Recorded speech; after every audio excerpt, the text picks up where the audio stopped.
Hello and good morning. So today I'm going to show everybody how I make my chicken broth. You're going to need roughly 3 pounds of chicken. I prefer using dark meat, but you can use an entire chicken if you want, or you can choose breast meat or a combination of everything. But I chose to use 3 pounds of dark meat. You're going to need 2 teaspoons of salt, 3 garlic cloves, and about 2 quarts of water, a medium onion, 2 carrots, and that should do it. The very first thing that you're going to do is you're going to take your chicken and your celery, your onion, and your garlic, and you're going to throw them into a Dutch oven or a roasting pan. And you're going to roast that for about 1 hour on 400. Okay, and if you come with me over here, that is what I've already done. And your chicken and your vegetables will look like this. The next thing that you're going to do is you're going to take your chicken out and you're going to set it onto a plate, and you're going to put your vegetables into a 2-quart pot to make the broth. So I will be back in 1 second as soon as I transfer all of that. Okay, so we're back, and all I've done is I have separated some good pieces of meat, and there is no bone, no nothing, no skin in this, from the bones and like the darker meats I've just left in there. I have removed all of the skin and just thrown it away because I'm not going to be using it at all. My daughter's making big wide eyes because she likes the skin, but not in this dish. You don't want all of that fat in here, and that's pretty much all the skin is. So what you're going to do at this point, where you have your roasted carrots, onions, garlic, and chicken bones and chicken meat, you're now going to add, believe it or not, ketchup. You're going to add 1 to 2 tablespoons of ketchup into this. You're going to give it a good mix. And here you could also add some spices if you want, but I really tend to keep things simple. So I will not add any flavors yet. You want to turn your stove on, because once you do add the water to it, and this is just regular cold water from the tap going in here, and it's giving me about 2 quarts.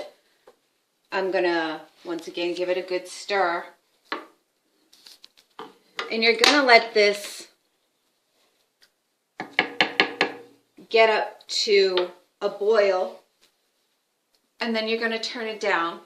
And what's gonna happen is you're gonna start to see foam come up on the top here, and you're just going to use a spoon and scrape what you can off of it. Have like a little bowl next to you so that you can tap it into it. And you're going to let this soup simmer for about 3 hours until it's all done.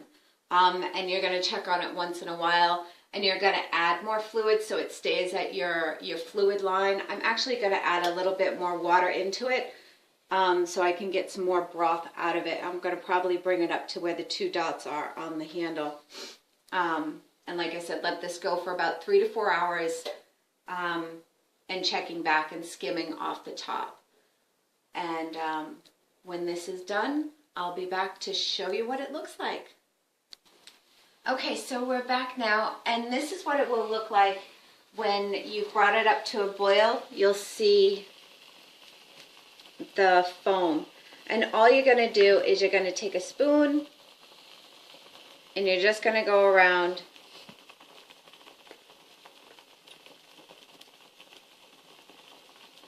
collect it, and then put it into a different bowl.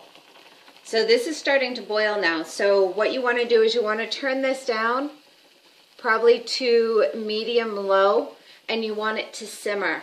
And again, this is going to take about 3 to 4 hours to simmer down, and you want to get all the nutrients out of the bone and the cartilage, as well as all the flavor from the meat, whatever meat is in there, and you'll have a really nice broth. So I will be back in about 3 hours.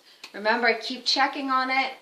Keep water by the stove to add to your pot so you're not losing any fluid and you're still keeping your flavors. And I'll see you in about 3 hours. Okay, so it's been about 3 hours and I have cleared out all of the foam, and what's just left is any meat that was on these bones have fallen off, and this is now ready to come off of the stove. And all you're going to do at this point is you're going to get a strainer, some cheesecloth, and a bowl, and you're going to strain this out. And if you don't have cheesecloth, then other household things that you can use would be a dish towel, believe it or not, a man's handkerchief, a bandana, all of those things. You know, if you're in a bind and you can't get your hand on some cheesecloth, that's what you can do. So what I'm going to do right now is I'm going to go ahead and strain this out. So all that's going to be left is a wonderful, flavorful broth that you can use in any of your recipes. And I'll be back when that's all said and done. Okay, so I strained out the soup, and what came out was the bones and the rest of the roasted vegetables and any sediment from boiling the meat. And what I've come up with is 3 jars. And the jars go up to about here for 20, I think it says 24 ounces. And I filled them up to just about their necks. So it's a lot of broth that you get, and I use a ton of broth when I cook. And what oh, my stove just went off, so let me shut that off. And I was going to make a whole nother video on how I make my soup, and here's a good picture of my soup. And this is just chicken soup. I don't put noodles in the soup just because I wonder if I could eat them, but just being VSG, I tried not to. If you watched my post earlier, my video earlier, I talked about having a little weight gain. So I definitely steer clear of noodles. So this has mushrooms and 2 different kinds of onions. There's a Vidalia onion, and there's a red onion in it, as well as fresh carrots and portobello mushrooms. Chicken, the broth that we just made, as well as some spices in there as well. And I don't know why this keeps going off. Okay, so what I'm going to do is I'm going to include the recipe to make the soup down below, so you can make your broth and turn that right into the chicken soup if you'd like. Or you can use your chicken broth in other recipes. I hope you enjoy it. This is the ultimate broth for me. It makes me so very happy. The taste is outstanding, and I definitely don't think that it could be copied as far as made in the store. And what I do is I do put the broth in glass jars. I seal them up. I put 2 in the fridge and 1 in the freezer, and I'm good to go. It makes me very happy.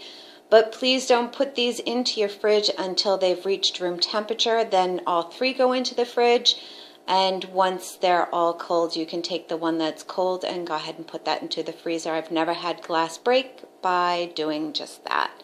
Again, I hope that everybody enjoys the chicken broth and the chicken soup down below. If you like it, please comment. And if you have any other ideas, feel free to share them again in the comments. Thank you so much for watching, and I hope everybody has a wonderful day.